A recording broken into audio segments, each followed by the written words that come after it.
नमस्कार, आप देख रहे हैं एएनबी न्यूज नेशनल और मैं हूं आपके साथ विकास तिवारी। वक्त हो चला है हमारे खास बुलेटिन अपणु उत्तराखंड का। तो चलिए रुक कर लेते हैं खबरों की ओर। देहरादून में आयोजित समावेशी शिक्षा मिशन 2030 के तहत प्रकाशित पुस्तकों के विमोचन समारोह में उत्तराखंड के मुख्यमंत्री पुष्कर सिंह धामी शामिल हुए। उन्होंने उत्तराखंड की सामाजिक और सांस्कृतिक पहचान पर प्रकाश डालते हुए कहा कि राज्य पूरे देश और दुनिया के लोगों का खुले दिल से स्वागत करता है। उन्होंने उत्तराखंड को मिनी इंडिया बताते हुए कहा कि यहाँ विविधता में एकता की मिसाल देखने को मिलती है। मुख्यमंत्री ने कहा कि उत्तराखंड के लोग क्षेत्र, जाति या वर्ग के आधार पर नहीं, बल्कि व्यक्ति की सोच, कार्यशैली और योगदान के आधार पर उसका समर्थन करते हैं। उन्होंने विश्वास जताया कि राज्य की जनता हमेशा सकारात्मक कार्यों को प्रोत्साहित करती है और विकास की सोच के साथ आगे बढ़ती है। धामी ने आगे कहा कि राज्य सरकार शिक्षा, सामाजिक समरसता और समावेशी विकास को प्राथमिकता देते हुए उत्तराखंड को नई ऊंचाइयों तक पहुंचाने के लिए लगातार काम कर रही है।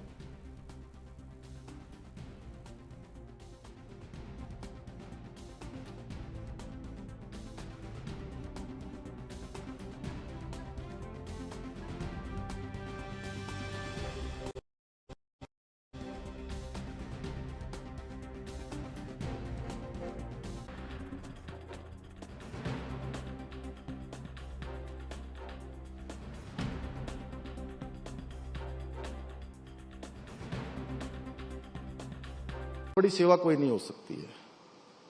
आपका ये प्रयास सच में हम सभी के लिए प्रेरणादायक है और मुझे राज्य के मुख्य सेवक के रूप में इससे ज्यादा खुशी क्या हो सकती है कि हम सालों साल से रिवर्स पलायन की चुनौती का हम बड़ा सामना कर रहे हैं। ये हमारे लिए बहुत बड़ी चुनौती है। और अनीता जी 30 साल वहां रहकर, और जब हम सब ने मानव को बोलते हुए देखा और बता रही थी कि किसी बड़ी कंपनी में, वो वेल्स फार्गो में, पूरे दुनिया में केवल 2 ही लोग हैं उसमें से एक मानव भी है, आपका बेटा। तो अभी आपने बताया मुझे, तो मेरे लिए इससे बड़ी खुशी क्या हो सकती है, संतोष क्या हो सकता है कि मुझे लग रहा है कि मेरा काम भी सही दिशा में जा रहा है। आपको देखकर जो हम लगातार प्रवासियों को बुला रहे हैं, उनसे कह रहे हैं कि अपने गांव से जुड़ो, अपने घर से जुड़ो, अपने पैतृक स्थानों को जाओ, अपनी विरासत को भी आगे बढ़ाने में आप सक्षम हो गए हैं। आपके पास संसाधन हो गए हैं, आपके पास मान सम्मान हो गया है, आपके पास साधन हो गए हैं। तो आइए उन अपने पूर्वजों की जमीन को, पूर्वजों की भूमि को भी, उसको आगे बढ़ाने में अपना योगदान दीजिए। देहरादून में राहुल गांधी के कार्यक्रम की तैयारियों के दौरान कांग्रेस कार्यकर्ता की मौत के बाद अब इस मामले पर राजनीतिक घमासान तेज हो गया है। भाजपा ने कार्यक्रम के दौरान मंच पर कांग्रेस नेताओं के जश्न मनाने को लेकर सवाल उठाए हैं और इसे दिवंगत कार्यकर्ता का अपमान बताया है। भाजपा ने कांग्रेस पर संवेदनहीनता का आरोप भी लगाया है। वहीं कांग्रेस ने इन आरोपों को राजनीति से प्रेरित बताते हुए सिरे से खारिज कर दिया है। दोनों दलों के बीच बयानबाजी के चलते ये मामला अब सियासी मुद्दा बन चुका है।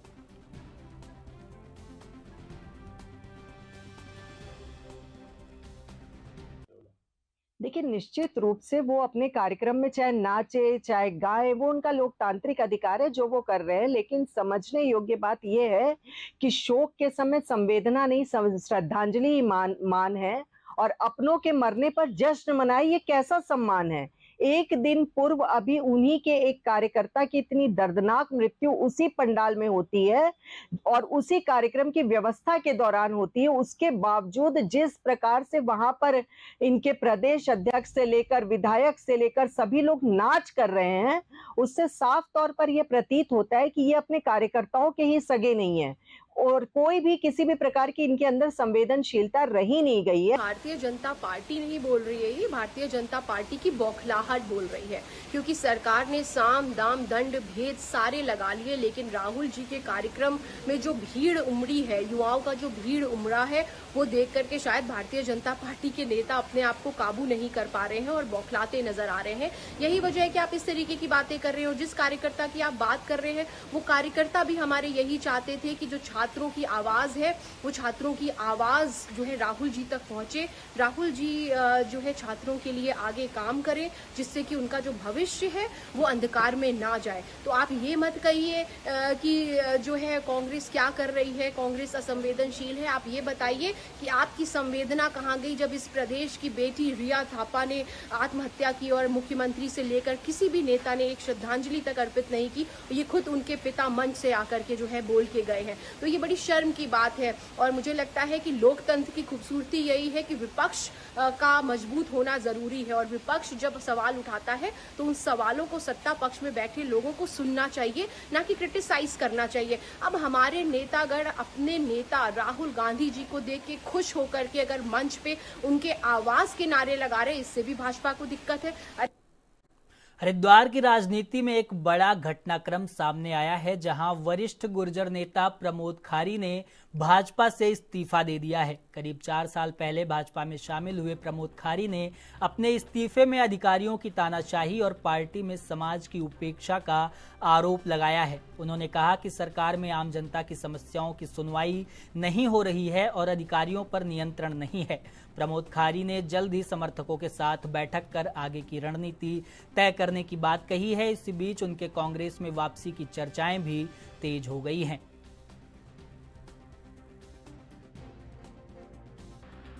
देखिए, ऐसा कुछ भी नहीं है। जब मैं पार्टी मैंने ज्वाइन करी थी तो बहुत बड़ी ज्वाइनिंग थी मेरी। और आप किसी भी भाजपा के बड़े नेता से पूछ सकते हो कि प्रमोद खारी बिना भाजपा में आया। टिकट की तो मैंने कभी मांग ही नहीं करी। अगर मुझे टिकट की मांग करनी होती तो मैं जनता के मुद्दे सरकार के सामने नहीं उठाता। सरकार के जो काम हो रहे हैं, सरकार जिस नीतियों से चल रही है, मैं उसके खिलाफ नहीं खड़ा होता। उस मन से दुखी होकर मैंने आज पार्टी से इस्तीफा दिया। और ऐसा नहीं है, मैं उससे पहले प्रदेश अध्यक्ष से ही मिला कि साहब अफसरशाही हावी है, आप जो है चीजों को बदलिए। कितने सारे पदाधिकारी आप निकालिए हरिद्वार डिस्ट्रिक्ट के अंदर, उनका दर्द बाहर नहीं निकालते, वो कमरे के अंदर दर्द निकालते हैं। जितने पदाधिकारी, चाहे भाजपा के संगठन के नेता हो, चाहे वो मोर्चों के नेता हो, वो अंदर बैठ के दर्द निकालते हैं कि साहब हमारी को सुनने को तैयार नहीं है, अधिकारी हमारी सुनते ही नहीं है। ये चीज तो हमें पता है। तो अब क्या अगला कदम क्या होगा? अपनी मूल जड़ों की तरफ आप लौटेंगे या फिर कोई नई पार्टी की ओर? देखिए, अभी फिलहाल बुलेटिन में खबरों का सिलसिला लगातार जारी है, लेकिन यहाँ पर रुकते हैं एक छोटे से ब्रेक के लिए। रुक कर लेते हैं खबरों की ओर। ऊधम सिंह नगर के जसपुर में भारतीय जनता युवा मोर्चा की ओर से युवा संवाद कार्यक्रम आयोजित किया गया। कार्यक्रम में भाजपा यूमो प्रदेश अध्यक्ष विपुल मंदौली, ST/SC आयोग के अध्यक्ष मुकेश कुमार और भाजपा जिला अध्यक्ष मनोज पाल सिंह समेत कई पदाधिकारी मौजूद रहे। इस दौरान केंद्र और राज्य सरकार की योजनाओं पर चर्चा हुई और स्कूली छात्र छात्राओं से सीधा संवाद किया गया। छात्रों ने पेपर लीक समेत कई मुद्दों पर सवाल पूछे, जिनका नेताओं ने जवाब दिया। विपुल मंदौली ने कहा कि युवाओं से संवाद और उनकी समस्याओं का समाधान भाजपा की प्राथमिकता है। जसपुर विधानसभा ये कुमाऊं का द्वार भी है। जब हम उत्तराखंड के मुख्यालय देहरादून से आते हैं तो हम देखते हैं, जब कुमाऊं की तरफ जाते हुए ये पहली विधानसभा जो पड़ती है तो जसपुर है। और यहाँ से युवा संवाद का जो कार्यक्रम है वो शुरू हुआ है। ये हम पूरे प्रदेश में विधानसभावार कार्यक्रम कर रहे हैं, तो पूरी 70 की 70 विधानसभाओं में कार्यक्रम होना है। और आज यहाँ पर बड़ी संख्या में हमारे जो यहाँ के जिलाध्यक्ष हैं प्रशांत पंडित जी के नेतृत्व में ये अच्छा कार्यक्रम यहाँ पर हुआ है। यहाँ पर कई छात्र छात्राएं, युवाओं, जिनके बीच हमारा परस्पर संवाद हुआ, द्विपक्षीय संवाद हुआ। और भारतीय जनता पार्टी हमेशा से ये करती आई है कि हम युवाओं के बीच रहें, हम युवाओं की आवाज़। संवाद कार्यक्रम करा गया जिसमें अनेकों छात्र छात्राएं एवं युवा साथी आए। हमारे प्रदेश अध्यक्ष विपुल मंदौली जी इस कार्यक्रम में मुख्य अतिथि के रूप में आए थे।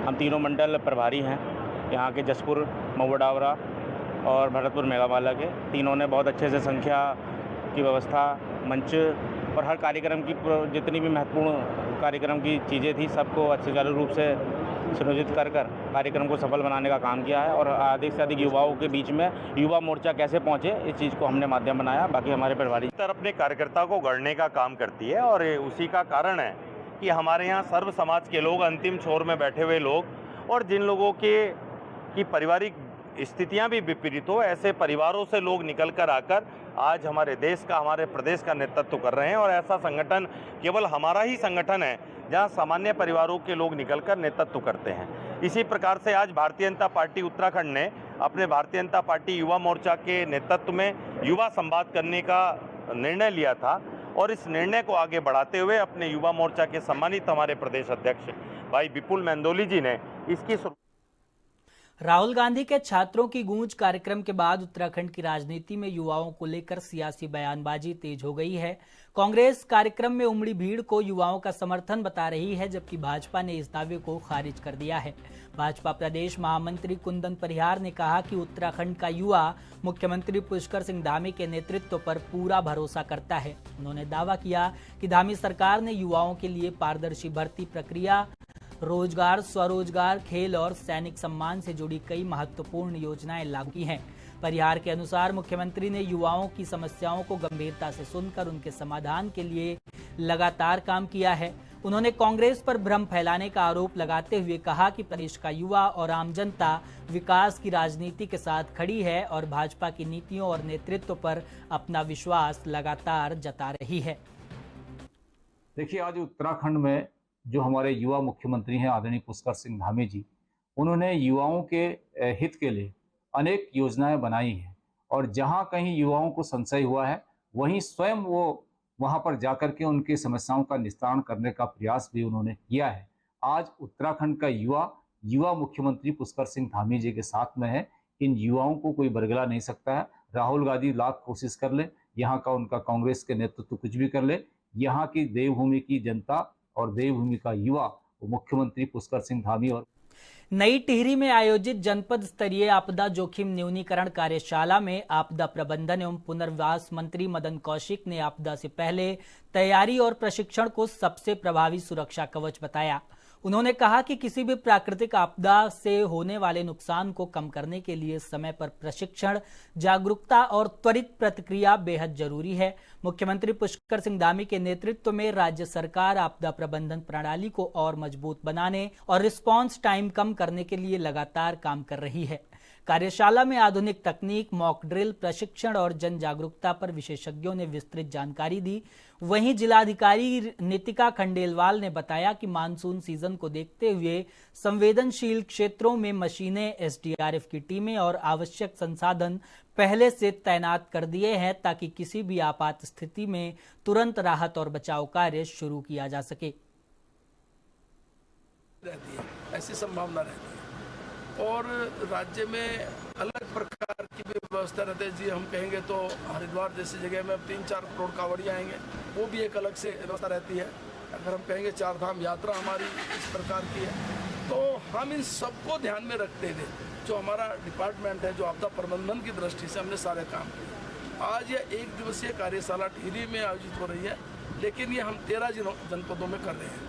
आज यहाँ से हम लोगों ने शुरुआत की है, तो यहाँ हमारे जितने अधिकारीगण हैं या अन्य लोग हैं, उन सबको एक एक करके हम सारी चीज़ें बताएंगे हमें क्या करना है। इससे अलग हमने जो हमारे गांव के रहने वाले ग्राम प्रधान हैं या हमारे पंचायत के सदस्य हैं या हमारे अन्य प्रकार के जो छात्र हैं, जो एनसीसी वाले हैं, उन सबको भी हम कहीं ना कहीं इस प्रकार की आपदा से जूझने की, आपदा से निपटने की, आपदा से प्रबंधन की ट्रेनिंग देते हैं। तो ये एक हमारे राज्य में एक अच्छा है, हम लोग निरंतर आगे बढ़ रहे हैं और मैं बधाई देना चाहता हूँ मुख्यमंत्री जी को। आप इसमें पूरा कहीं ना कहीं जिस प्रकार मॉनिटरिंग कर रहे हैं लगातार, और देश के प्रधानमंत्री जी को, वो भी इस राज्य को लेकर आपदा की दृष्टि से कहीं कोई कमी नहीं आने देते। हमें जो चीज़ चाहिए, पैसा चाहिए, सबसे कहीं कोई कमी नहीं है, जो डिमांड करते हैं वो हमें मिलता है। ठीक है सर। आज हम लोगों ने आज से शुरुआत किया है माननीय मुख्यमंत्री जनपद से। हम लोग जनपद में जाके आपदा के बारे में जो भी तैयारी को पुख्ता रूप दिया जाना है, जो हमारे पास वैज्ञानिक उपकरण हैं, संसाधन हैं, वैज्ञानिक टेक्निक है, ऐप्स हैं, कैसे उपयोग करें, कैसे वो हमारे लिए यूजफुल हो सकते हैं, कैसे पब्लिक को अवेयर करें उसके बारे में, पब्लिक कैसे उसका फ़ायदा उठावे उसके बारे में बताने का प्रयास किया है। और उसी के कड़ी में आज ये कार्यशाला रखी गई है। आज ये पहला दिन है, टिहरी जनपद से शुरू किया गया। इस पर हम लोग सारे राज्य में सभी 13 जनपदों में इस तरह का कार्यक्रम करेंगे। बंधुओं को भी रिक्वेस्ट करूंगी और आपके माध्यम से सभी को रिक्वेस्ट करूंगी, जो सचेत ऐप है वो बहुत एक्यूरेट ऐप है और वो वार्निंग्स भी देती है और हमें हर 3 घंटे भी बताती है। तो उसको भी ज़रूर डाउनलोड करें। भूदेव भी है जो हमें अर्थक्वेक के बारे में बताती है। तो मेरा रिक्वेस्ट है कि एटलीस्ट ये सभी ऐप्स सब लोग डाउनलोड करें। सचेत ऐप सिर्फ हम अधिकारियों के लिए नहीं, सभी के लिए। तो आप लोग प्लीज़ डाउनलोड करें और आपके माध्यम से मैक्सिमम जनता को भी आप अवेयर कराइए, क्योंकि ये ऐप हमें 3-3 घंटे में मौसम का एक्यूरेट, बिल्कुल सटीक अलर्ट जो है वो देती रहती है। और उससे लगता है कि हर इंसान, जैसे अगर मुझे कहीं आवागमन के लिए बाहर निकलना है और अगर मुझे अलर्ट मिल गया कि तेज़ बारिश होने वाली है, तो शायद मैं अपने काम को उस समय आवागमन के लिए ना निकलूँ, और जब बहुत ही ज़रूरी हो या इमरजेंसी हो तभी निकलूँ। सावन महीने की पवित्र कांवड़ यात्रा शुरू होने में अब कुछ ही दिन बाकी हैं। इस बार कांवड़ यात्रा 30 जुलाई से शुरू होकर 11 अगस्त तक चलेगी। सावन शिवरात्रि के दिन लाखों श्रद्धालु गंगा जल लाकर भगवान शिव का जलाभिषेक करेंगे। यात्रा को देखते हुए प्रशासन ने तैयारियां तेज कर दी हैं।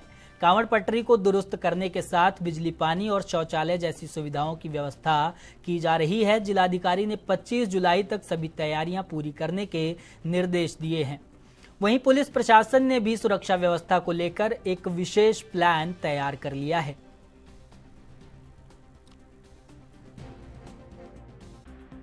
29 जुलाई से कांवड़ यात्रा शुरू होनी है। लाखों की संख्या में श्रद्धालु गंगा जल लेने के लिए हरिद्वार आते हैं। प्रशासन ने पहले ही तैयारी शुरू कर दी है। इस वक्त हम कांवड़ पटरी पर खड़े हैं। लाखों की संख्या में शिव भक्त इधर से ही गंगा जल लेकर लौटेंगे। मैं आपको दिखाना चाहूंगा, प्रशासन ने तैयारी शुरू कर दी है। यहाँ सफाई की व्यवस्था की गई है और लाइट की भी व्यवस्था की गई है, क्योंकि रात के समय, शाम के समय कांवड़ियों को, शिव भक्तों को किसी प्रकार की परेशानियों का सामना न करना पड़े। हालांकि प्रशासन ने सख्त आदेश दिए हैं कि 25 तारीख तक सभी कार्य पूर्ण होने चाहिए। इसी को लेकर कई राज्यों के आला अधिकारियों की मीटिंग भी हो चुकी है और हरिद्वार के जिला अधिकारी मयूर दीक्षित और एसएसपी हरिद्वार नवनीत सिंह भुल्लर कांवड़ पटरी का निरीक्षण भी कर चुके हैं। जो कमी है वो अपने अधिकारियों को बताइए। और जिला अधिकारी का साफ कहना है कि कार्यों की गुणवत्ता से किसी भी प्रकार का समझौता नहीं किया जाएगा। 25 तारीख तक सभी कार्य पूर्ण कर लिए जाएंगे। इसी को लेकर प्रशासन तैयारियों में जुटा हुआ है, ताकि हरिद्वार आने वाले शिव भक्तों को किसी प्रकार की परेशानियों का सामना न करना पड़े। मंगलौर से एनबी के लिए अकील अहमद। ऊधम सिंह नगर जिले के दिनेशपुर थाना क्षेत्र में संदिग्ध परिस्थितियों में एक युवक का शव मिलने से इलाके में सनसनी फैल गई। मृतक की पहचान 40 वर्षीय सपन राय के रूप में हुई है, जो दिनेशपुर के वार्ड नंबर 9 के निवासी थे। उनका शव नेताजी नगर गांव में एक प्लॉटिंग के पास झाड़ियों में पड़ा मिला। घटनास्थल से मृतक की बाइक भी बरामद हुई है, जिसके बाद पुलिस ने मामले की गंभीरता से जांच शुरू कर दी है। सूचना मिलते ही दिनेशपुर थाना पुलिस और फॉरेंसिक टीम मौके पर पहुंची और घटनास्थल का बारीकी से निरीक्षण कर साक्ष्य जुटाए। पुलिस अधिकारियों का कहना है कि फिलहाल हर पहलू को ध्यान में रखकर जांच की जा रही है और मौत के कारणों का पता पोस्टमार्टम रिपोर्ट आने के बाद ही चल सकेगा। घटना के बाद क्षेत्र में दहशत और तरह तरह की चर्चाओं का माहौल बना हुआ है। सपन कुमार राय है, वार्ड नंबर 9 दिनेशपुर का रहने वाला है। मूल तो ये ठेकेदारी के भी काम करते हैं। पहले सूचना मिली थी कि नॉन डेड बॉडी है। मौके पे पहुंच के लोग वालों से आइडेंटिफाई कराया था, तो ये दिनेशपुर का रहने वाला जानकारी भी है। इसके घर वाले भी आ गए हैं और बाकी इसके पास बाइक भी है। शाम के टाइम लोग बागों ने इसको यहाँ बैठा हुआ देखा है। पोस्टमार्टम के लिए पंचायतनामा भरा जा रहा है और बाकी कार्रवाई जारी। प्रथम दृष्टया अभी कुछ नहीं कर सकते हैं। हो सकता है यदि कल शाम से यहाँ पे हो तो कोई लोग बागों का आम मत है अभी किसी जो है सांप वगैरह काटने से भी, वैसे इसके शरीर पर भी कोई चोट नहीं है, फिर भी कुछ कहा नहीं जा सकता है। मृत्यु का सही कारण जानने के लिए पोस्टमार्टम कराया वाला है। क्या घटना क्या हुई? मैं सुबह घर में था और किसी ने मेरे को खबर दिया कि वो सपन राय या उसका बाप का नाम गुरुपति। मैंने कहा हाँ, यहाँ पे हमारे घर के सामने रहता है। उसका एक्सीडेंट हो गया। तो हमने सबको खबर दिया। निकला उसके परिवार को खबर दिया, उसके परिवार को लेके भी आया गाड़ी में बैठा के। और लड़का बहुत ही अच्छा था, कुछ नहीं है। पता नहीं है ये ऐसा कदम कैसे उठा लिया इसने। क्या लग रहा है कि आप किसी ने इस टाइप का इस विषय में तो मैं कुछ कह नहीं सकता अभी। पुलिस प्रशासन आया हुआ है, पोस्टमार्टम में पता लगेगा क्या। हाँ, यहाँ आते हैं सर्वे को क्या, उनको खाली जगह मिला, पीने वाले को तो जगह चाहिए, उन्हें भी 10। हमारे खास बुलेटिन अपनू उत्तराखंड में खबरों का सिलसिला फिलहाल यहीं तक। देश और दुनिया की तमाम बड़ी खबरों के लिए आप देखते रहिए ANB न्यूज़ नेशनल।